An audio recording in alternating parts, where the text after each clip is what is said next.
ABC news ముందుగా headlines. Land titling act చట్టం అమల్లోకి వచ్చి ఉంటే ప్రజల ఆస్తుల్ని దోచుకుని ఉండేవారని ఏపీ సీఎం చంద్రబాబు వెల్లడి. అనాలోచితంగా ఈ చట్టాన్ని తీసుకువచ్చారన్న చంద్రబాబు, ల్యాండ్ టైటిలింగ్ అనేది లోపభూయిష్టమని ఆగ్రహం.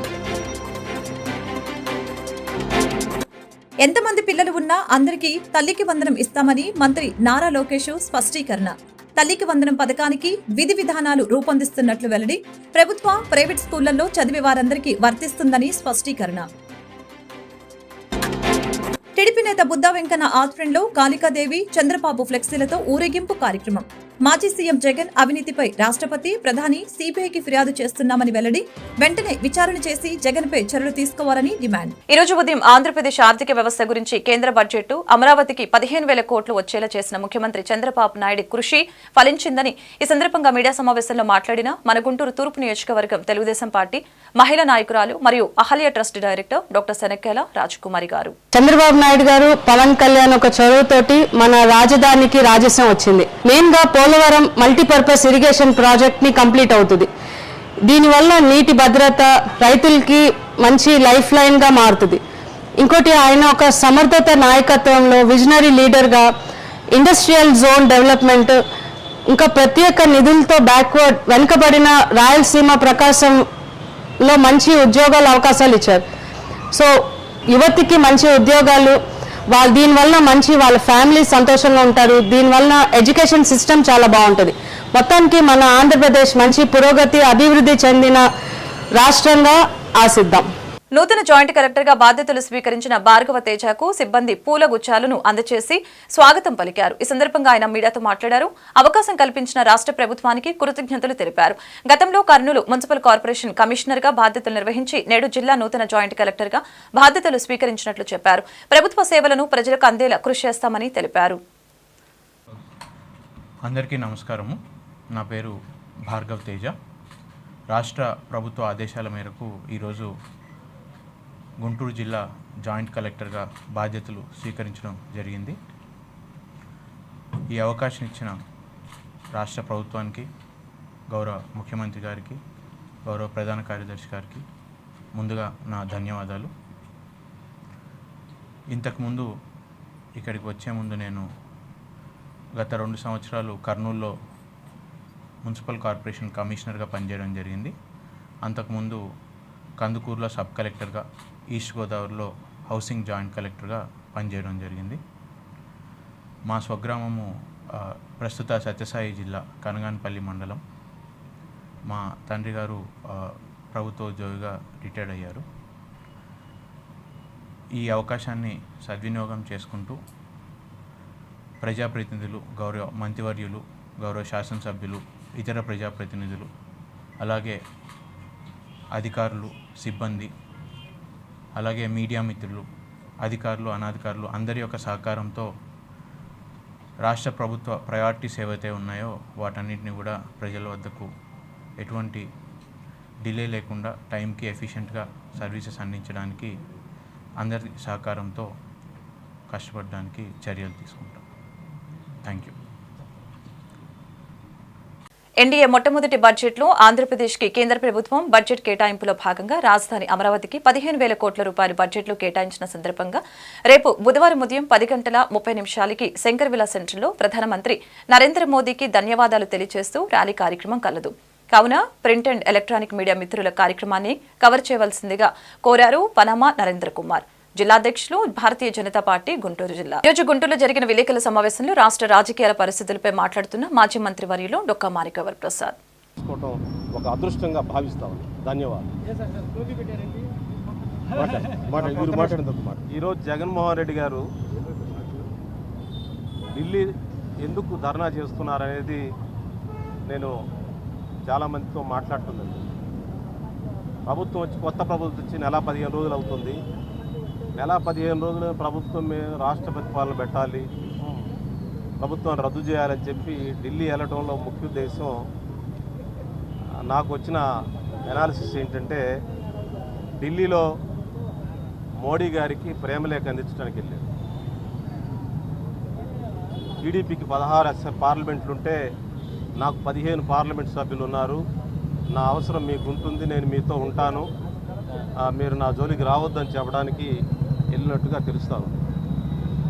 బహుశా వాళ్ళకి తన యొక్క ఉనికిని తెలియజేయడం కోసం, తాను ఇంకా ప్రజెన్స్లో ఉన్నాను, తనకి ఇంకా కొంత శక్తి ఉందని చెప్పడానికి వాళ్ళు రేపు ఏదన్నా కొన్ని వ్యవహారాలు వాళ్ళ దగ్గర ఉన్నాయి కదా, ఆ వ్యవహారాల్లో వాళ్ళు ఏమన్నా తొందరపడతారేమో, తొందరపడద్దు నేను మీతోనే ఉంటానని చెప్పి సంకేతం ఇవ్వడానికి మోడీ గారికి ప్రేమలేఖ అందించడానికి వెళ్ళాడు. మనది ఏమవుతుందో చూద్దాం. కానీ రాష్ట్ర సమస్యల మీద ఆయన ప్రత్యేక హోదా మీద కానీ, పోలవరం మీద కానీ, నిన్న బడ్జెట్ కేటాయింపుల మీద కానీ ప్రస్తావించకుండా కేవలం రాష్ట్ర ప్రభుత్వాన్ని నెల 15 రోజులు పసిపాపని రద్దు చేయాలి, గొంతు నిలమాలని చెప్పి కేంద్రాన్ని డిమాండ్ చేయటం ఇంకా పచ్చి ఆరలేదు. డెలివరీ అయ్యి నెల 15 రోజులైంది. వెంటనే రద్దు చేయి, వెంటనే చంపే ఆ ప్రభుత్వాన్ని అని చెప్పి పసిబిడ్డను చంపేయమని డిమాండ్ చేయటం ఆయనలో ఉన్నటువంటి మానసిక పరిస్థితికి అది నిదర్శనం అని చెప్పి తెలియజేస్తూ, ఇప్పుడు ఎలా ఉందంటే ఢిల్లీ యాత్ర ఎలా ఉందంటే, పొన్నూరు మాజీ ఎమ్మెల్యే కిలారి రోసి వైఎస్ఆర్ కాంగ్రెస్ పార్టీకి రాజీనామా చేశారు. గుంటూరులో ఎం ఫంక్షన్ హాల్ నందు తన అనుచరులతో ఆయన ఆత్మీయ సమావేశం నిర్వహించారు. పార్టీకి నష్టం చేసే వారికి ప్రమోషన్ ఇస్తున్నారని ఘాటు విమర్శలు చేశారు. పార్టీ పెద్దలు తనను మానసికంగా తీవ్ర ఇబ్బందులకి గురి చేశారని ఆవేదన వ్యక్తం చేశారు. ఇలాంటి పార్టీలో కొనసాగడం ఇష్టం లేక తాను రాజీనామా చేస్తున్నట్లు తెలిపారు. నాకు ఎమ్మెల్యేగా పోటీ చేసే అవకాశం ఇచ్చిన పార్టీ అధ్యక్షులు వైఎస్ జగన్మోహన్ రెడ్డి గారికి కృతజ్ఞత తెలియజేస్తూ, ఏదైతే 2019 నుంచి 2024 వరకు కూడా వారు ఇచ్చిన అవకాశాన్ని నీతి నిజాయితీతో పనిచేసి పొన్నూరు నియోజకవర్గాన్ని అభివృద్ధి దిశగా పయనించాను. కానీ పార్టీలోని కొన్ని పెద్దలు వాళ్ళ అయిష్టాలతో పార్టీలో కృషి చేసిన వ్యక్తులకి సరైన మద్దతు ఇవ్వకపోగా ఈ గుంటూరు జిల్లాలోనే పొన్నూరు అభివృద్ధి చెందిన నియోజకవర్గంగా తీర్చిదిద్దిన నన్ను పొన్నూరు నుంచి తప్పించడం, తర్వాత పార్లమెంటుగా అభ్యర్థిగా మళ్ళీ పోటీ చేయించడం, ఆ పోటీ చేసిన తర్వాత ఈ పెద్దలు నన్ను మానసికంగా నన్ను వేధించటం నాకు చాలా బాధ వేసింది. అయినా కూడా ఏదైతే మా పెద్దలు డాక్టర్ ఉమ్మారెడ్డి వెంకటేశ్వర గారు ఉన్నారో వారి యొక్క శిక్షణతో మేము పనిచేస్తూ ఉన్నాం. అయినా కూడా ఎలక్షన్స్ అయిపోయిన తర్వాత కూడా ఇంకా పార్టీలోని ఈ పెద్దలు వాళ్ళ ఇష్టాలతోనే నడుస్తూ ఉన్నారు. ల్యాండ్ టైటిలింగ్ యాక్ట్ చట్టం అమల్లోకి వచ్చి ఉంటే ప్రజల ఆస్తుల్ని దోచుకొని ఉండేవారని ఏపీ సీఎం చంద్రబాబు తెలిపారు. తాము ఎన్నికల సమయంలో ఇచ్చిన హామీ మేరకు చట్టాన్ని రద్దు చేస్తూ నిర్ణయం తీసుకుంటున్నామని తెలిపారు. బుధవారం ల్యాండ్ టైటిలింగ్ యాక్టు రద్దు బిల్లుపై శాసనసభలో చర్చ సాగింది. ఈ చర్చను మంత్రి అనగాని సత్యప్రసాద్ ప్రారంభించారు. హక్కులు లేకుండా చేయటమే ఈ బిల్లు ఉద్దేశంగా కనిపిస్తుందని సత్యప్రసాద్ అన్నారు. మరిన్ని భూ వివాదాలకు దారితీసేలా ఈ చట్టం ఉందని తెలిపారు. పేద రైతులకు ఇబ్బంది వస్తే నేరుగా హైకోర్టుకు వెళ్లాలంటే ఎలా అని ప్రశ్నించారు. చిన్న వివాదాలు వస్తే పెద్ద లాయర్ను పెట్టుకుని ఖర్చులు ఎలా భరిస్తారు అని అన్నారు. అనంతరం చంద్రబాబు మాట్లాడుతూ ల్యాండ్ టైటిలింగ్ అనేది భయంకరమైన చట్టమని తెలిపారు. ఏమాత్రం ఆలోచించకుండా ఈ చట్టాన్ని తీసుకువచ్చారని ఆరోపించారు. ఈ చట్టం తీసుకురావడంతో చాలా సమస్యలు వచ్చాయని తెలిపారు. ప్రజలను చైతన్యవంతులు చేస్తూ లాయర్లు ఎక్కడికక్కడ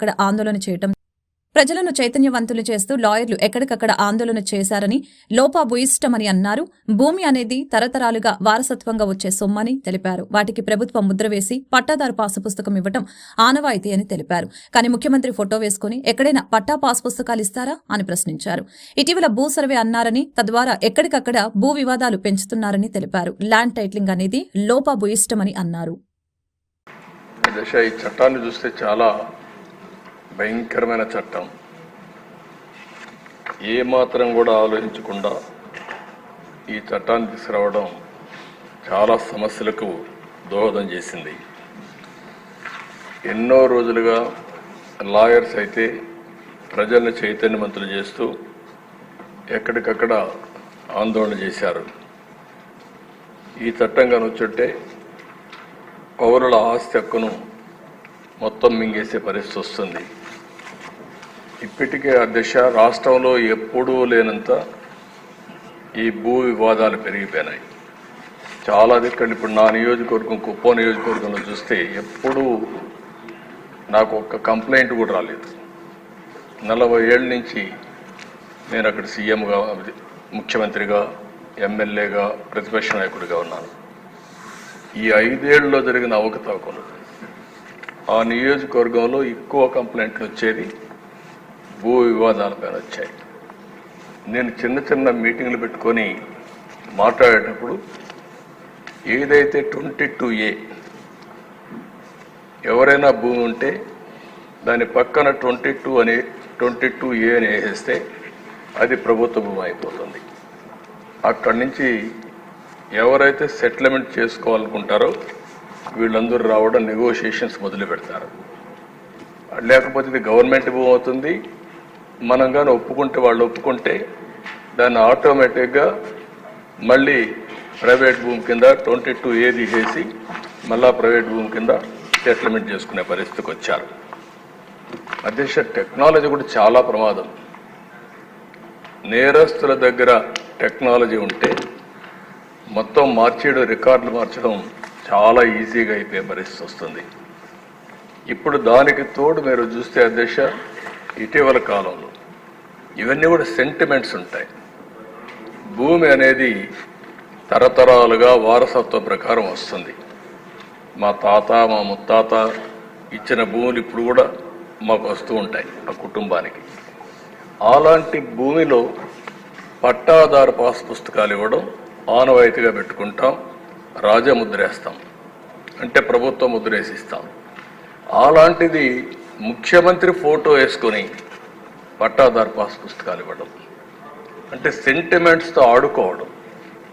ఇది ఎక్కడ చూడలేదు అధ్యక్ష, ఎవ్వరూ చేయలేదు ఇంతవరకు కూడా. అలాంటివి చేశారు. అప్పటికే ప్రజల్లో చాలా కోపం ఉంది, ఆవేదన ఉంది, ఆవేశం ఉంది, ఏమీ చేయలేని పరిస్థితిలో ఉన్నారు.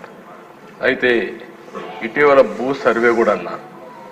ఈ భూ సర్వే కూడా అధ్యక్ష మొత్తం సెటిల్మెంట్ చేస్తామనే ఉద్దేశంతో చేసి డబ్బులైతే ఖర్చు పెట్టి ఎక్కడికక్కడ వివాదాలు. ఎంతమంది పిల్లలు ఉన్నా అందరికీ తల్లికి వందనం వర్తిస్తుందని ఏపీ మంత్రి నారా లోకేష్ స్పష్టం చేశారు. ఈ పథకంపై శాసన మండలిలో సభ్యులు అడిగిన ప్రశ్నలకి మంత్రి సమాధానం చెప్పారు. తల్లికి వందనం పథకానికి విధి విధానాలను రూపొందిస్తున్నట్లు చెప్పారు. పైగా ఈ పథకం ప్రభుత్వ, ప్రైవేటు స్కూళ్లలో చదివే విద్యార్థులందరికీ వర్తిస్తుందని అన్నారు. ఎన్డీఏ ప్రభుత్వం అధికారంలోకి వస్తే ఎంతమంది పిల్లలుంటే అంతమందికి ఇస్తామని ఎన్నికల ప్రచారంలోనే చెప్పామని, ఆ మాటకు కూడా కట్టుబడి ఉన్నామని అసెంబ్లీలో మంత్రి లోకేష్ ప్రస్తావించారు. నిబంధనలు రూపొందించేందుకు కాస్త సమయం కావాలని తెలిపారు. ఎలాంటి లోటుపాట్లు లేకుండా రూపొందించడమే తమ లక్ష్యమని తెలిపారు. ఈ అంశంపై మంత్రులతో చర్చిస్తున్నట్లు తెలిపారు. గతంలో ఒక్కొక్కరికి 15,000 ఇస్తామని చెప్పి ఆ తర్వాత 14,000, అనంతరం 13,000కు తగ్గిందని తెలిపారు. అర్హత నిబంధనలు కూడా గత ప్రభుత్వం మార్చిందని అన్నారు. ఇలాంటి లోటుపాట్లు లేకుండా చూస్తామని తెలిపారు. తల్లికి వందనం కింద ప్రతి ఒక్కరికి 15,000 ఇస్తామని అన్నారు. గోపాల్ రెడ్డి గారు, లక్ష్మణ్ రావు గారు, బీటీ నాయుడు గారు, వెంకటేశ్వర్ల గారు ఇష్యూ గురించి మాట్లాడారు. అధ్యక్ష, ప్రధానంగా ఎన్డీఏ ప్రభుత్వం అధికారంలోకి వచ్చే ముందల చాలా స్పష్టంగా ఎంతమంది బిడ్డలు ఉంటే అంతమంది బిడ్డలకి ఇస్తామని హామీ ఇస్తాం జరిగింది. ఆ హామీకి మేము కట్టుబడి ఉన్నాం. రెండో అంశం అధ్యక్ష, అందుకే గైడ్ లైన్స్ రూపొందించడానికి కొంచెం సమయం కావాలని అడిగాం. నేను కూడా ఇది కొంచెం సీరియస్గా తీసుకుంటున్నా. మంత్రులందరితో కూడా మేము చర్చిస్తున్నాం. గతంలో జరిగిన లోటుపాట్లు జరగకూడదనేది మా లక్ష్యం. మీరన్నట్టు గతంలో 15,000 రూపాయలని, తర్వాత అది కాస్త నెక్స్ట్ ఇయర్ 14,000కి అయింది, తర్వాత 13,000కి అయింది. 1,000 రూపాయలు టీఎంఎఫ్ అన్నారు, ఇంకో 1,000 రూపాయలు ఎస్ఎంఎఫ్ అని అది డబ్బులు తీసుకుంటాం జరిగింది. అంతేకాకుండా ఎలిజిబిలిటీ క్రైటీరియా కూడా మార్చడం జరిగింది. అధ్యక్ష, గ్రామాలు వచ్చే గల 5,000 రూపాయలు నెలకు వస్తే ఆటోమేటిక్గా వాళ్ళు ఎలిజిబుల్ అనేది, 5,000 కన్నా తక్కువ వస్తే ఎలిజిబుల్ అన్నారు. అట్లా మళ్ళీ దాన్ని మార్చారు. భూమి కూడా అది కూడా మార్చారు. దాని తర్వాత ఎలక్ట్రిసిటీ కన్జంప్షన్ విషయంలో కూడా కొన్ని నుసుకలు జరిగినాయి. ఇంతేకాకుండా పాదయాత్రలో కూడా నేను అనేక మందిని కలిసినప్పుడు వాళ్ళు చాలా స్పష్టంగా, మేము ఇప్పుడు అప్పు చేసి ఒక 4-వీలర్ 4th హ్యాండ్ బండి కొన్నాం అంటే 30,000 రూపాయలు, 40,000 రూపాయలు పెట్టి ఒక స్కార్పియో కొనుక్కున్నాం. ఇమీడియట్గా తీసుకున్న వెంటనే మా తెల్ల కార్డు పోయింది, దానివల్ల మాకు రావాల్సిన సంక్షేమ కార్యక్రమాలన్నీ పోయినాయని వాళ్ళు నాకు చెప్తాం కూడా జరిగింది. ఇది కూడా మేము డిస్కస్ చేస్తున్నాం. ఎందుకంటే గ్రామ సచివాలయం, వార్డు సచివాలయాలు స్వామి గారి కింద ఉంది. మళ్ళీ ఆర్టీజీ నా కింద ఉంది. మీ ఇద్దరం కూర్చుని డేటాని కూడా ప్యూరిఫై చేయాలి, పకడ్బందీగా ఇది అమలు చేయాలనేది లక్ష్యంతో మేము చేస్తున్నాం అధ్యక్ష.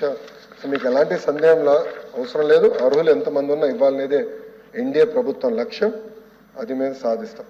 రెండోది, ఇది బోత్ ప్రభుత్వం ప్రైవేట్ పాఠశాలలకు వెళ్ళే విద్యార్థులకి వర్తిస్తుంది. ఇంకో పక్కన పెద్దలు అన్నట్టు అధ్యక్ష 2019 నుంచి 24తో పోల్చితే ప్రభుత్వ పాఠశాలలో సుమారుగా 72,000 మంది విద్యార్థులు తగ్గారు అధ్యక్ష. ఇది కూడా మేము చర్చిస్తున్నాం. ఎందుకంటే నాడు నేడు కార్యక్రమం ద్వారా వేలాది కోట్ల రూపాయలు ఖర్చు పెట్టిన విషయం వాస్తవం. కానీ ఎందుకు విద్యార్థులు తగ్గారు? గత ప్రభుత్వం సిబిఎస్ఈ తీసుకొచ్చింది, సిబిఎస్ఈ మళ్ళీ బోర్డు ఎగ్జామ్స్. ఆంధ్రప్రదేశ్లో కూటమి ప్రభుత్వంలో విపక్ష పార్టీ నేతల్ని టార్గెట్ చేసి దాడులు చేస్తున్నారని వైఎస్ఆర్సీపీ అధినేత వైఎస్ జగన్మోహన్ రెడ్డి తెలిపారు. ఏపీలో కూటమి ప్రభుత్వం అధికారంలోకి వచ్చాక 45 రోజుల్లోనే 35 రాజకీయ హత్యలు జరిగాయని ఆరోపించారు. 100 ఇళ్లను ధ్వంసం చేశారని, ప్రభుత్వ ప్రైవేట్ ఆస్తుల్ని ధ్వంసం చేశారని, 1000కి పైగా అక్రమ కేసుల్లో పెట్టారని వాపోయారు. రాష్ట్రంలో శాంతి భద్రతలు పూర్తిగా క్షీణించాయని, అసలు రాష్ట్రంలో ప్రజాస్వామ్యం ఉందా అని ఆయన ప్రశ్నించారు. The state of Andhra Pradesh, where the very word democracy means equitable justice. And today in the state of Andhra Pradesh, you have a scenario where equitable justice is denied, where democracy stands limping. That is the plight.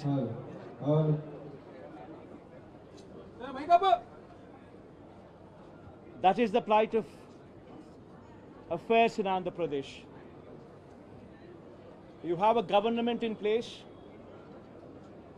where within 45 days of coming into power, you have a situation where more than 30 people have been murdered, where you have more than 300 people on whom you have assaults taken place, which led to attempt of murder, where you have more than 560 properties, private properties vandalized, where you have more than 490 government properties also vandalized, where you also have more than 1,000 cases,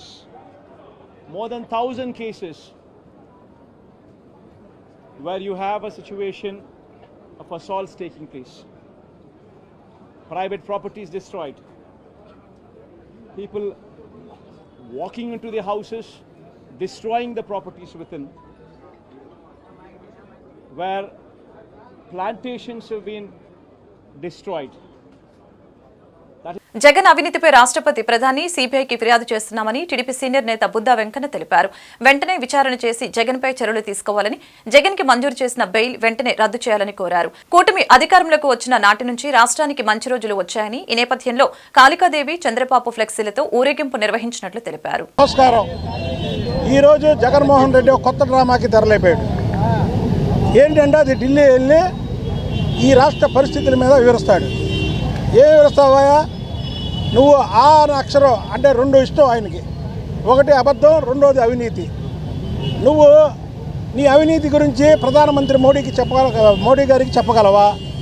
2 అబద్ధం లేకుండా ప్రధానమంత్రి మోడీ గారికి చంద్రబాబు గారు హామీ ఇచ్చినట్టు ఎక్కిన మరుక్షణమే 3,000 pension, నేను 2,000 పెన్షన్ని 3,000 4 దఫాలుగా పెంచితే చంద్రబాబు గారు ఒక్కసారిగా 4,000 పెంచడమే కాకుండా ఏదైతే ఏప్రిల్ నుంచి ఇస్తున్నారో ఆ 3 నెలలు 1,000 రూపాయలు కూడా కల్పించారని చెప్పగలవా? నీ గుండెల్లో మేము చేసుకొని చెప్పగలవా?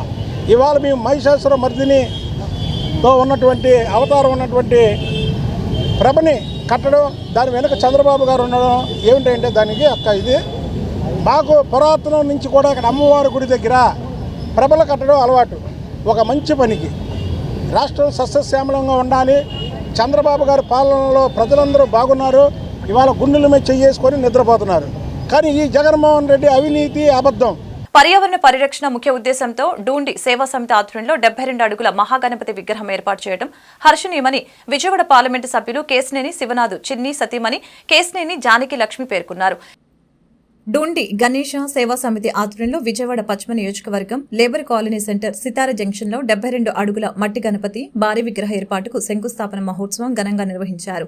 విజయవాడ పార్లమెంటు సభ్యులు కేశినేని శివనాథ్ చిన్ని సతీమణి కేశినేని జానకి లక్ష్మి తెలుగుదేశం పార్టీ ఉత్తరాంధ్ర ఇన్ఛార్జి మాజీ ఎమ్మెల్సీ బుద్దా వెంకన్నలు ముఖ్య అతిథులుగా పాల్గొని 72 అడుగుల మట్టి వినాయకుణ్ణి ప్రతిష్ఠించే ప్రదేశంలో నిర్వహించిన శంకుస్థాపన కార్యక్రమంలో పాల్గొని ప్రత్యేక పూజల్ని చేశారు. నూతన ప్రభుత్వం ఏర్పాటైన సందర్భంగా రాష్ట్ర ప్రజలు ప్రతి పండుగను ఆనందోత్సవంతో జరుపుకోవాలని ఉద్దేశంతో ఈ ఉత్సవాలకు అంకురార్పణ చేశామని తెలిపారు. వినాయక చవితికి మట్టి ప్రతిమను వాడి పర్యావరణాన్ని కాపాడుకోవాలని ఆమె కోరటం జరిగింది. గత ప్రభుత్వ హయాంలో రాష్ట్ర ప్రజలు పండుగలు చేసుకోవడం మర్చిపోయారని నూతన ప్రభుత్వం ఏర్పడినప్పటి నుంచి రాష్ట్ర ప్రజల బాగోగులు చూడటమే ప్రధాన ఎజెండాగా కూటమి ప్రభుత్వం పనిచేస్తుందని తెలియజేశారు. అనంతరం డూండి సేవా సమితి నిర్వాహకులు తెలుగుదేశం పార్టీ వాణిజ్య విభాగం రాష్ట్ర అధ్యక్షులు డూండి రాకేష్ మాట్లాడారు. ఆంధ్రప్రదేశ్ రాష్ట్రంలోని అత్యంత ప్రతిష్టాత్మకంగా గతంలో నిర్వహించిన డూండి గణేష సేవా సమితి భారీ మట్టి గణపతి విగ్రహ ఉత్సవాల కార్యక్రమాలు ఈ ఏడాది ప్రతిష్టాత్మకంగా నిర్వహించడానికి అన్ని ఏర్పాట్లు ప్రభుత్వ సహకారంతో చేయనున్నట్లు తెలిపారు. గతంలో కూడా ఈ ఉత్సవాలు నిర్వహించామని గుర్తు చేశారు. ముఖ్యమంత్రి చంద్రబాబు తాము చేస్తున్న ఉత్సవాల్లో పాల్గొంటారని తెలిపారు. ఈ కార్యక్రమానికి విజయవాడ నగరానికి చెందిన తెలుగుదేశం పార్టీ నాయకులు, భారతీయ జనతా పార్టీ నాయకులు, పలువురు ఆర్యవైశ్య ప్రముఖులు పాల్గొన్నారు.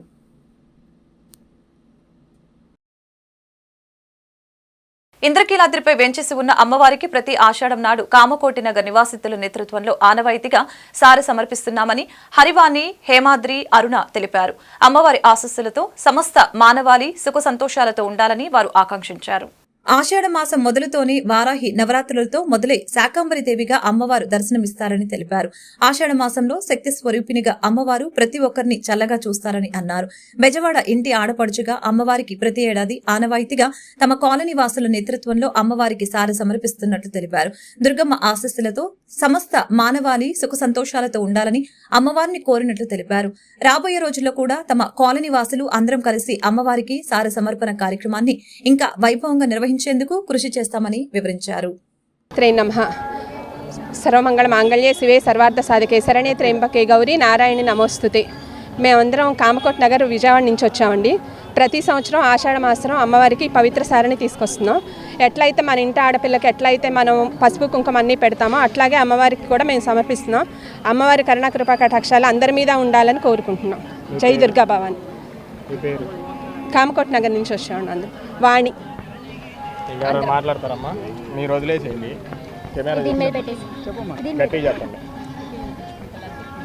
యాదేవి సర్వభూతేషు మాతృరూపేణ సంస్థిత నమస్తస్యై నమస్తస్యై నమస్తస్యై నమో నమః. ఈ దుర్గామాతని మనమందరం కూడా మాతృరూపంలో కొలుస్తున్నాము. ఆషాఢ మాసం అనేది చాలా పవిత్రమైనటువంటి మాసము. ఆషాఢ మాసం మొదలుతోనే వారాహి నవరాత్రులతో మొదలుపెట్టి శాకంబరిగా అమ్మవారు మనందరికీ చక్కగా శాఖపాకాలు పంటలు సస్యశ్యామలంగా ఉండాలని చెప్పి ఆవిడ యొక్క ఆశీర్వచనంతో మనం మొదలు పెడుతుంది ఈ ఆషాఢ మాసం. ఈ ఆషాఢ మాసంలో శక్తి స్వరూపిణిగా మనందరినీ చల్లగా చూస్తుంది. మన ఇంటికి వచ్చిన ఆడపిల్లకి ఆషాఢ మాసం ఆడపిల్ల పుట్టింటికి రావటం అనేది ఒక ఆనవాయితీ ఉంది ప్రతి ఇంట్లోనూ. అలా వచ్చినటువంటి ఆడపిల్లకి పుట్టింటి వాళ్ళ శక్తిలో వాళ్ళ సారె తీసుకెళ్ళి సారె ఇవ్వటము, సారెతో పిల్లని పంపించడం అనేది జరుగుతుంది. అదేవిధంగా మేము కూడా ఈ దుర్గామాత మన విజయవాడ ప్రజలందరికీ కూడా ఇంటి ఆడపడుచు కాబట్టి మేమంతా ప్రతి సంవత్సరము బ్రాహ్మణ కుటుంబాలు మేమందరం కామకోటి నగర్లో ఉన్నటువంటి బ్రాహ్మణ కుటుంబాలు అందరం కలిసి ఇంట్లోనే అన్ని మా శక్తి కొలది అన్నీ తయారు చేసుకొని అమ్మవారికి పవిత్రంగా ఒక ఆచార సాంప్రదాయాలతో తీసుకొచ్చి ఈ సారెని సమర్పిస్తున్నాము. ఇది అందరం ఒకళ్ళతో కూడినటువంటి పని కాదండి, అందరం కలిసి కట్టుగా మేమంతా చేస్తున్నాం. ప్రతి సంవత్సరం చేస్తున్నాం. ఇది అమ్మవారు మనందరినీ చల్లగా చూడాలని, అందరిని సుభిక్షంగా ఉండాలని దేశ ప్రజలందరూ కోరుకొని మేమందరం చేస్తున్నటువంటిది. జై దుర్గా భవాని. డబుల్ ఇంజన్ సర్కార్తో ఏపీ అన్ని రంగాల్లో దూసుకు వెళ్లడం ఖాయమని బీజేపీ నేత రమేష్ నాయుడు వెల్లడించారు. కేంద్ర బడ్జెట్లో ఏపీకి పెద్దపీట వేశామని, అమరావతి రాజధానికి 15,000 కోట్లు కేటాయించడం హర్షణీయమని తెలిపారు. కారిడార్ల ద్వారా 7 జిల్లాల్లో ఉపాధి అవకాశాలు పెరుగుతాయని, పరిశ్రమలు అన్ని ప్రాంతాల్లో ఏర్పాటు చేసేందుకు ముందుకు వస్తున్నారని తెలిపారు. జగన్ శవరాజకీయాలు మానుకొని రాష్ట్ర అభివృద్ధిలో భాగస్వామ్యం కావాలని ఆయన హితవు పలికారు. విజయవాడలోని బీజేపీ రాష్ట్ర కార్యాలయంలో ఆ పార్టీ నేత రమేష్ నాయుడు విలేకరులతో మాట్లాడారు. ఈ సమావేశంలో ఆయన మాట్లాడుతూ ఏపీ ప్రజల కలలు రాజధాని నిర్మిస్తామన్న జగన్ మోసం చేశాడని, 3 రాజధానుల పేరుతో అసలు రాజధాని లేకుండా చేశారని విమర్శించారు. కూటమి ప్రభుత్వం వచ్చాక మోడీ సారథ్యంలో ఏపీకి పూర్వ వైభవం వస్తుందని తెలిపారు. అమరావతి అభివృద్ధికి కేంద్రం 15,000 కోట్లు ఇవ్వడం హర్షణీయమని తెలిపారు. పోలవరం ప్రాజెక్టు పనులు జగన్ ఆపేశారని, రివర్స్ టెండరింగ్ పేరుతో పోలవరం మీద దోచుకోవాలని అనుకున్నారని ఆరోపించారు. పోలవరం పూర్తి చేసే బాధ్యత కేంద్రం తీసుకుందని ప్రకటించారని, వెనుకబడిన జిల్లాలకు ప్రత్యేక ప్యాకేజీ ద్వారా అభివృద్ధి చెందుతాయని తెలిపారు. రాయలసీమ, ఉత్తరాంధ్ర ప్రజల జీవితంలో మార్పు వస్తుందని అన్నారు. జగన్ దెబ్బకు పొట్టచేత పట్టుకుని ప్రజలు వలసలు పోయారని, కొత్త పరిశ్రమలు లేక ఉన్న పరిశ్రమల్ని కూడా పంపేశారని విమర్శించారు. చిక్కుకున్నటువంటి వ్యక్తి యొక్క ఆవేదన చూసిన తర్వాత అతన్ని తెప్పించేటువంటి ప్రయత్నం చేశారు. ఆ విధంగా రాయలసీమ వాసులు వేల మంది గల్ఫ్ కంట్రీస్లో ఉపాధి లేక రాయలసీమ నుంచి వలసపోతున్నారు. పక్క రాష్ట్రాలకు పోవడం వేరు, పక్క దేశాలకు పోతున్నారు. ఇది 40-50 సంవత్సరాలుగా జరుగుతున్నటువంటి తంతు. కారణమేమి? మా దగ్గర సాగునీటి ప్రాజెక్టులు లేకపోవడం కారణంగా, మా దగ్గర పరిశ్రమలు రాకపోవడం కారణంగా, జగన్మోహన్ రెడ్డి గారు వచ్చిన తర్వాత సొంత పరిశ్రమల్ని ఈ రాష్ట్రంలో ఎవరైతే ఎంటర్‌ప్రెన్యూర్స్ ఉన్నారో వాళ్ళ పరిశ్రమలను కూడా తరివేసినటువంటి నేపథ్యం, చరిత్ర జగన్మోహన్ రెడ్డికే దక్కింది. రాయలసీమలో ఉన్నటువంటి ఈ చెన్నై కారిడార్ కావచ్చు, లేకుంటే విశాఖ కారిడార్ కారణంగా 100% రాబోయే రోజుల్లో మౌలిక వసతులు కల్పిస్తే పెద్ద ఎత్తున పరిశ్రమలు పెట్టేదానికి పెట్టుబడిదారులు వస్తారు. దాని కారణంగా రాయలసీమ ప్రాంతం నుంచి వలసపోవాల్సినటువంటి దుస్థితి ఉండదు. రాయలసీమలో ఉన్నటువంటి అమర్ రాజా లాంటి ఫ్యాక్టరీ, దాని తాలూకా లిథియంతో తయారు చేయబోతున్నటువంటి పరిశ్రమ మహబూబ్ నగర్లో పెడుతున్నారు. కేవలం జగన్మోహన్ రెడ్డి యొక్క కక్ష సాధింపు చర్యల కారణంగా అక్కడ పరిశ్రమ పెట్టబోతున్నారు. పెద్ద ఎత్తున అది ఆ ప్రాజెక్టు సక్సెస్ కాబోతుంది. అది చాలా సక్సెస్ ఉన్నటువంటి ఫార్ములా. పెద్ద ఎత్తున ఆ రాష్ట్రంలో ఉపాధి లభించబోతుంది. కానీ రాయలసీమకు సంబంధించిన జగన్మోహన్ రెడ్డి ఏ రోజు కొప్పర్తిలో ఒక పరిశ్రమను తీసుకొచ్చి అమర్ రాజా లాంటి తల్లదన్నేటువంటి ప్రాజెక్టును ఒకటి పెడతామనేటువంటి ఏ రోజైనా ధ్యాస చేయలే. కాబట్టి జగన్మోహన్ రెడ్డికి చివరికి ఆ రాయలసీమ సొంత జిల్లాలోనే అతనికి చంపపెట్టు లాంటి తీర్పు ఇవ్వడం జరిగింది. ఇప్పటికైనా జగన్మోహన్ రెడ్డి గారు బుద్ధి తెచ్చుకోవాలి. ఈరోజు ఆహ్వానించాలి, అసెంబ్లీకి రావాలి, నిర్మాణాత్మకమైనటువంటి ప్రతిపక్ష పాత్ర పోషించాలి. ఎందుకంటే జగన్మోహన్ రెడ్డి అనేటువంటి వ్యక్తి కారణంగా ఆంధ్రప్రదేశ్ అభాసు పాలైంది, అధోగతి పాలైంది, అష్టకష్టాలు పడుతుంది. ఈ తరుణంలో ఒక విజన్ ఉన్నటువంటి నాయకుడుగా చంద్రబాబు నాయుడు గారు అమరావతికి 15,000 కోట్ల సాయం నిజంగా శుభపరిణామమని విజయవాడ జనసేన యువ నాయకులు రామాయణపు కోటి తెలిపారు. ఇది కూటమి సమిష్టి విజయమని చెప్పారు. జన సైనికులు అందరూ క్రమశిక్షణతో మెలగాలని, ఎవరు వ్యక్తిగత దాడులకి పాల్పడకూడదని తమ అధినేత చెప్పినట్లు నడుచుకోవాలని సూచించారు. నిన్న కేంద్ర మంత్రి నిర్మలా సీతారామన్ ప్రవేశపెట్టిన బడ్జెట్లో అమరావతికి 15,000 కోట్ల రుణం ఇవ్వటం కూటమి సమిష్టి విజయమని నిన్న అసెంబ్లీలో తమ అధినాయకుడు పవన్ కళ్యాణ్ మాట్లాడుతూ, జన సైనికులు అందరూ క్రమశిక్షణతో మెలగాలని, ఎవరు వ్యక్తిగత దాడులకి పాల్పడకూడదని, అటువంటి వారు ఎవరైనా సరే తన సొంత వారైనా సరే దూరంగా పెట్టడానికి సిద్ధంగా ఉన్నామని తెలియజేశారు. అటువంటి వారు నాకు అవసరం లేదని చెప్పగల దమ్మున్న నాయకుడు పవన్ కళ్యాణ్ అని కోటి తెలిపారు. ప్రతి ఒక్క జన సైనికుడు జన సభ్యత్వ నమోదును ప్రజల్లోకి తీసుకువెళ్లాలని, ఇప్పటికే 18వ తారీఖు మొదలైన ఈ సభ్యత్వ నమోదు కార్యక్రమంలో యువత, పవన్ కళ్యాణ్ అభిమానులు, జనసేన సానుభూతి పరులు, గృహిణులు స్వచ్ఛందంగా వచ్చి సభ్యత్వం నమోదు చేసుకుంటున్నారని ఆయన చెప్పారు. డిప్యూటీ సీఎం హోదాలో పవన్ కళ్యాణ్ చూడటం చాలా ఆనందంగా ఉందని, ప్రజా వ్యతిరేక విధానాల వల్లనే వైసీపీ ప్రభుత్వాన్ని ప్రజలు ఇంటికి పంపించారని తెలిపారు. వార్తలు ముగించే ముందు ముఖ్యాంశాలు మరొకసారి. ల్యాండ్ టైటిలింగ్ యాక్ట్ చట్టం అమల్లోకి వచ్చి ఉంటే ప్రజల ఆస్తుల్ని దోచుకుని ఉండేవారని ఏపీ సీఎం చంద్రబాబు వెల్లడి. అనాలోచితంగా ఈ చట్టాన్ని తీసుకువచ్చారన్న చంద్రబాబు, ల్యాండ్ టైటిలింగ్ అనేది లోపభూయిష్టమని ఆగ్రహం. ఎంతమంది పిల్లలు ఉన్నా అందరికీ తల్లికి వందనం ఇస్తామని మంత్రి నారా లోకేష్ స్పష్టీకరణ. తల్లికి వందనం పథకానికి విధి విధానాలు రూపొందిస్తున్నట్లు వెల్లడి. ప్రభుత్వ, ప్రైవేట్ స్కూళ్లలో చదివే వారందరికీ వర్తిస్తుందని స్పష్టీకరణ. టీడీపీ నేత బుద్దా వెంకన్న ఆధ్వర్యంలో కాళికాదేవి చంద్రబాబు ఫ్లెక్సీలతో ఊరేగింపు కార్యక్రమం. మాజీ సీఎం జగన్ అవినీతిపై రాష్ట్రపతి, ప్రధాని, సిబిఐకి ఫిర్యాదు చేస్తున్నామని వెల్లడి. వెంటనే విచారణ చేసి జగన్పై చర్యలు తీసుకోవాలని డిమాండ్. ఈ వార్తలు ఇంతటితో సమాప్తం. మరొక బులెటిన్లో మళ్ళీ కలుద్దాం. నమస్కారం.